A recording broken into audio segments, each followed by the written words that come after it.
Hey everybody, this is Matt and we're at Texas Toast Guitars. Thanks for watching. So it's a brand new year and we've got a lot of cool new video ideas coming at you for 2017. But before I tell you a little bit about those, I wanted to do a video where I discuss 6 essential luthier tools that you need to know how to operate. You just need to be able to find them, pick them up. In my shop, finding them is the trickiest bit. You need to be able to find these tools, put them into action immediately. They're all really easy to use and easy to, well, they're not so easy to find in my shop. They're easy to find for purchase, but anyway, so let's get right to it. So the first thing I want to talk about is this StewMac screwdriver set. This thing has all kinds of little teeny tiny bitty tools in it, and I use this thing all the time. You know, and you don't need to get the StewMac one. You could probably go to Home Depot and find something that's like this. I like the StewMac one because it's little and it fits in my toolbox. So these are like, I don't know, 30, 35 bucks from Stuart McDonald. The case is probably worth the price of admission because it's nice and small, and the bits aren't anything special. You can find these in other places, but buy something like this. You'll use it every single day. Speaking of something I use every single day, here's a weird one. It's a paint stick, but I have glued a piece of 60 grit sandpaper on it. I use this tool probably more than anything else for fitting. And I got this idea from my good friend Mike Learn at Learn Guitars. Anytime that you're using like a piece of sandpaper to, like, say, fit a Les Paul neck, the sandpaper can kind of wiggle. Just having it be on something that's flexible and something that's rigid at the same time pays huge dividends. So this is a great tool. Now, I have 60 grit on this one. I have these all over the shop with a bunch of different grits of sandpaper on them.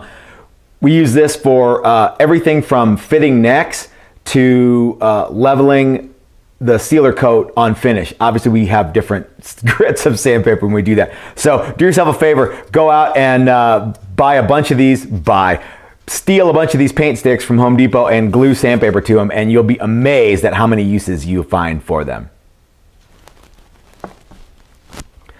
Next is some kind of tuner, and this one's actually pretty good. It's not a strobe tuner, but it's not bad. We use this for intonating, and we use it for you know, just rough tuning. So you got to have some kind of tuner. This one's pretty decent. It's a Boss TU15. Like I say, this is not going to do, you know, intonation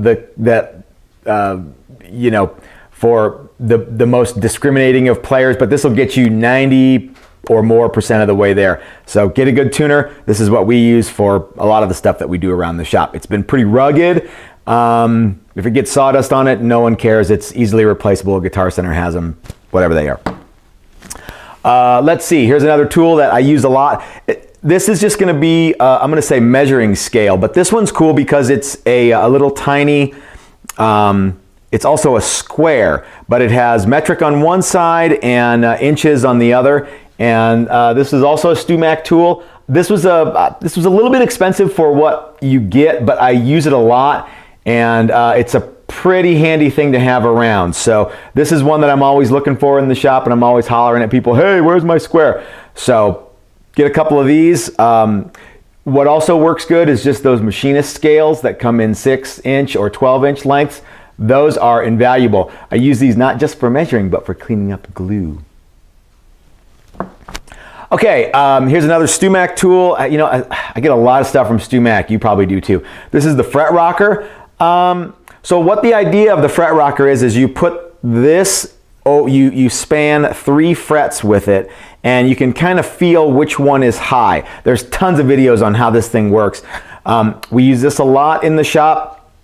We try to get our fretboards nice and level first before we press frets into them. That way we have to use this very, very little. But you know, even if your fretboard's dead flat, you'll get a hunk of fret that's just a little different from the next, and you're going to have to find which one it is. The fret rocker is a really great tool, so thanks to Dan Erlewine or whoever the hell came up with this. Is a good tool. Again, if you know some machinist guys, you could probably whip something like this up yourself, but it's a good tool to have.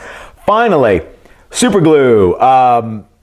If you build, fix, repair, you know, whatever, just like to hang around with guitars, you probably have a lot of super glue around. I've seen guys who can use this to actually do finish repair. You can fix wood with it, you can fix finish with it, you can fix all kinds of stuff with it. Super glue, this is not from Stuart McDonald, this is hot stuff. I got this at McGuckin Hardware because McGuckin seems to have a little bit of everything, except for pie. So super glue, check it out. So these are some tools that you guys need to have and you need to know how to use. You need to know where they are in your shop. I need to know where they are in my shop.